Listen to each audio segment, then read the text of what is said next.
Hi అండి, అందరూ బాగున్నారా? Welcome back to my channel Arushri. ఈరోజు మనం ఎమ్మీ అండ్ టేస్టీ గుత్తి బీరకాయ మసాలా కర్రీ ఎలా చేయాలో చూసేద్దాం ఫ్రెండ్స్. ఇలా ఒకసారి ట్రై చేసి చూడండి, చాలా అంటే చాలా టేస్టీగా ఉంటుంది. ఎప్పుడు బీరకాయని కర్రీ పచ్చడి కాకుండా ఇలా ఒకసారి ట్రై చేసి చూడండి, చాలా అంటే చాలా టేస్టీగా ఉంటుంది. ఇప్పుడు ప్రాసెస్లోకి వెళ్ళిపోదాం.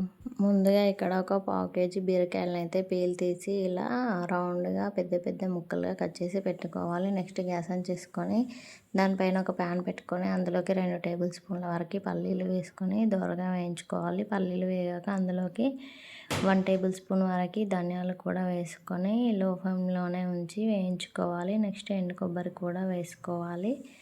ఇలా వీటన్నింటినీ లో ఫ్లేమ్లోనే వేయించుకుంటే లోపల వరకు వేగి టేస్ట్ చాలా బాగుంటుంది. నెక్స్ట్ ఇందులోకి నువ్వులు 1 టేబుల్ స్పూన్, జీలకర్ర 1 టేబుల్ స్పూన్ వరకు వేసుకొని అన్నీ పర్ఫెక్ట్గా వేగేలాగా వేయించుకోవాలి. చూడండి, ఇలా వీడియోలో చూపిస్తున్నట్లుగా మంచిగా వేయించుకోండి. ఇవన్నీ వేగడం అయినాక మిక్సీ జార్లో తీసుకొని చల్లారబెట్టుకోవాలి. అందులోకి కొంచెం చింతపండు, 1½ టేబుల్ స్పూన్ వరకు కారము, నెక్స్ట్ అందులోకి కొత్తిమీర, రుచికి సరిపడా ఉప్పు వేసుకొని అంతా పర్ఫెక్ట్గా కలిసేలాగా మిక్సీ పట్టుకోవాలి. ఇప్పుడు ఈ గ్రేవీని మనం ముందుగా కట్ చేసి పెట్టుకున్న బీరకాయల్లోకి స్టఫ్ చేసుకోవాలి. స్టఫ్ చేసిన క్లిప్ అయితే మిస్ అయిపోయింది. నెక్స్ట్ గ్యాస్ ఆన్ చేసి గ్యాస్ పైన బౌల్ పెట్టుకొని టేబుల్ స్పూన్ల వరకు ఆయిల్ వేసుకొని జీలకర్ర, ఆవాలు, కరివేపాకు వేసుకొని వేయించుకోవాలి. నెక్స్ట్ అందులోకి 1/2 టేబుల్ స్పూన్ పసుపు వేసుకొని పచ్చివాసన పోయాక ముందుగా స్టఫ్ చేసి పెట్టుకున్న బీరకాయలను కూడా అందులోకి వేసుకొని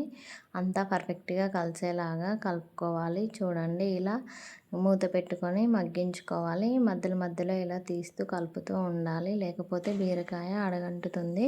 ఇలా కొంచెం నూనెలో ఫ్రై అయ్యాక నెక్స్ట్ ఇందులోకి మనం ముందుగా స్టఫింగ్ కోసం చేసుకున్న మసాలా మొత్తాన్ని బీరకాయల్లోకి వేసుకోవాలి. ఇక్కడ మీకు బాగా తిక్కుగా అనిపిస్తే ఇందులోకి కొన్ని వాటర్ యాడ్ చేసుకొని వేసుకోవచ్చు. ఇలా వేసుకున్నాక అంతా పర్ఫెక్ట్గా కలిసేలాగా కలుపుకోవాలి. ఇలా కలుపుకున్న తర్వాత కూడా మీరు సాల్ట్ కావాలంటే టేస్ట్ చూసుకొని వేసుకోవచ్చు. ఒక 5 మినిట్స్ తర్వాత చూడండి ఆయిల్ ఎలా పైకి తేలిందో. ఇలా బీరకాయ ఉడికిందో లేదో చెక్ చేసుకుంటూ ఒక 15 మినిట్స్ వరకు అయితే ఉడికించుకోవాలి. అంతే అండి, ఎమ్మీ అండ్ టేస్టీ గుత్తి మసాలా బీరకాయ కర్రీ అయితే రెడీ అవుతుంది. చాలా అంటే చాలా టేస్టీగా ఉంటుంది. లాస్ట్లో ఇందులోకి కొత్తిమీర యాడ్ చేసుకొని సర్వ్ చేసుకోవడమే.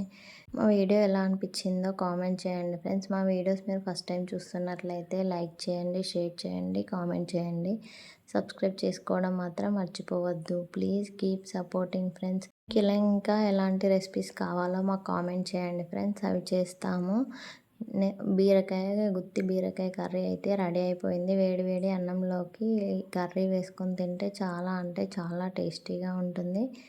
మీరు కూడా ట్రై చేస్తే ఎలా వచ్చిందో మాకు కామెంట్ చేయండి friends. Thanks for watching. Please keep supporting. మళ్ళీ ఇంకో మంచి వీడియోలో కలుద్దాం. Bye friends.